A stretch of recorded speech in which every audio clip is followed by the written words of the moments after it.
नाज़रीन, cross check में खुश आमदीद। और अहम दिन कल का, और सियासी तौर पर कल बिलावल भुट्टो साहब पाकिस्तान पीपल्स पार्टी के चेयरमैन, और जिन्होंने हालिया दिनों के अंदर काफ़ी तहलका मचाया हुआ है अपनी जज्बाती तकारीर से और अपने बयानात से, और उनके सियासी हरीफ जो हैं उन्होंने उनको अड़े हाथों लिया हुआ है। उन्होंने ऐलान किया कि कल वो कराची से ट्रेन के बज़रिए ट्रेन वो पूरे सिंध का दौरा करेंगे और उसके बाद लाड़काना में होंगे। और आपको पता है कि 4 अप्रैल को साबिक़ वज़ीर आज़म और बिलावल के नाना ज़ुल्फ़िकार अली भुट्टो साहब की बरसी होती है, और उस रोज़ 4 अप्रैल 1979 को ज़िया-उल हक़ के स्याह दौर के अंदर उनको फांसी पे चढ़ा दिया गया था। तो बिलावल भुट्टो और पूरी पीपल्स पार्टी के जो लीडरान हैं वो चाहेंगे कि इस मोमेंटम को 4 अप्रैल तक बरकरार रखें और वहाँ पर एक बहुत ही ज़्यादा स्टेज जो है वो सेट किया जाए, टोन सेट की जाए आने वाले दिनों के अंदर। लेकिन सबसे बड़ी बात ये कि ख़ुद इस पूरे कारवां को लेकर चलने वाले बिलावल क्या अपने सियासी करियर को दांव पे लगा रहे हैं? क्या वो अपने जो सियासी करियर है उनका वो दो-धारी तलवार पर है? और उनके जो सियासी हरीफ हैं वो समझ रहे हैं कि इस वक्त वो एक सियासी ढाल बने हुए हैं अपने वालिद आसिफ अली ज़रदारी साहब के, जो मुकदमात के घेरे में है नैब के। उनकी पेशी भी हुई है, बिलावल भी उनके साथ थे, और आज उनके जो अहम तरीन रफ़ीक हैं सिंध के वज़ीर आला मुराद अली शाह साहब, उनकी भी पेशी हुई है। तो सबसे पहले बात की कि आसिफ अली ज़रदारी साहब की पुरअसरार खामोशी, उससे ज़ाहिर ये होता है कि वो पुरअसरार खामोशी जो है उन्होंने एक डिलिबरेट कोशिश के ज़रिए की हुई है, और उन्होंने सामने रखा हुआ है बिलावल भुट्टो साहब को।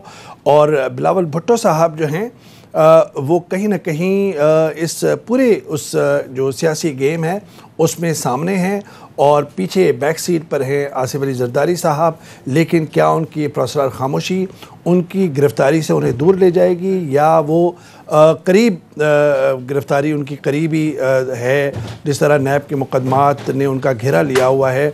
बहुत कुछ दाव पर पाकिस्तान पीपल्स पार्टी के। लेकिन ये सिंध के अंदर जो है जो अवामी राब्ता मुहिम जिसे वो नाम ले रहे हैं, जो अंदरूनी तौर पे हमारी उनसे बात हुई है, तो उसका मतलब क्या कि वो मुल्कगीर तहरीक इस वक्त चला नहीं सकते, और उन्होंने सिंध के अंदर ही तहरीक चलाने का फ़ैसला किया है अवामी राब्ता मुहिम का, और वो हुकूमत मुखालिफ इसे मार्च करार दे रहे हैं। लेकिन क्या वो अपनी ही हुकूमत के दौर में सिंध के अंदर कोई ऐसी law and order situation create कर सकते हैं? ज़ाहिर बात है पुरअमन ये होगा, लेकिन धुआंधार तकरीरें देखेंगे। लेकिन सबसे बड़ी बात कि आने वाले दिनों के अंदर आसिफ अली ज़रदारी साहब की गिरफ़्तारी मुमकिन है, उसके कवी इम्कानात हैं।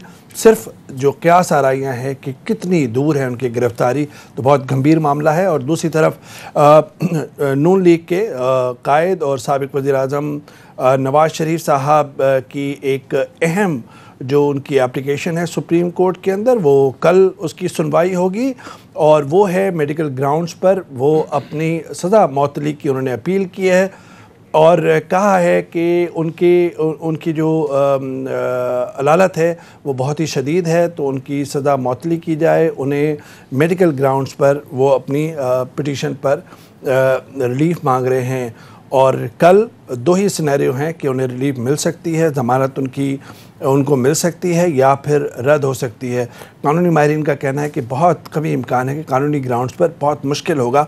और आज नैब ने भी अपने नुकात, अपने जो एप्लीकेशन है वो जमा की है सुप्रीम कोर्ट के अंदर, और उन्होंने कहा है कि एक शदीद दलील नहीं है और उनको ज़मानत न दी जाए। तो काफ़ी दोहराए पे खड़े हुए हैं नवाज़ शरीफ और उनके पूरे रुतबा, और बीमारी की उनकी एक हिस्ट्री है, और इंसानी बुनियादों पर वो ये रिलीफ चाहते हैं। लेकिन क्या उन्हें ये रिलीफ मिल सकेगी, एक बहुत बड़ा सवालिया निशान।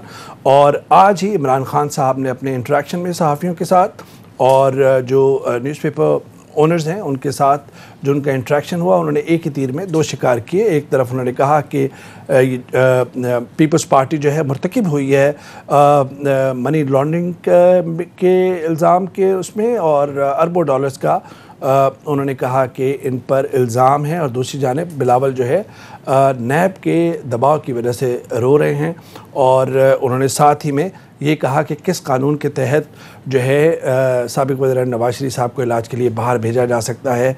तो एक सियासी कशमकश आने वाले दिनों के अंदर कितनी शिद्दत इख्तियार करती है, इसी